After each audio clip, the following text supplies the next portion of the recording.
হ্যাঁ, আমার জামাই গতকালকে রাতে অ্যারেস্ট হয়েছে। এটা নিয়ে তো হাই উল্লাস করার কিছু নাই, ঠিক আছে? মামলা যখন আছে অ্যারেস্ট হবেই।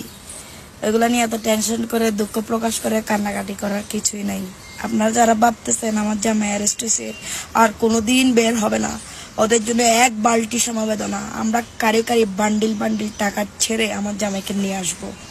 আমার জামাই বীরের বেশে চলে আসবে এবং যারা এই ঘটনা ঘটাইছে তাদেরকে ছাড় দেওয়া হবে না, মাথায় রেখো। এতদিন আমরা পলাতক ছিলাম, এখন তোমরা পলাতক থাকার বেলা। এখন আমার জামাই আইনি প্রক্রিয়া শেষ করে আমার কাছে আসবে, তখন না খেলা শুরু হবে। খেলা মাত্র শুরু করছো তোমরা, শেষ করবো আমরা, ঠিক আছে? সবাই আমার জামাই যারা সাজ্জাতের যারা সাপোর্টার আছো, আমার জামাইয়ের জন্য দোয়া করবা যাতে 10-12 দিনের মধ্যে জামিন করে ফেলতে পারি, ঠিক আছে? ধন্যবাদ।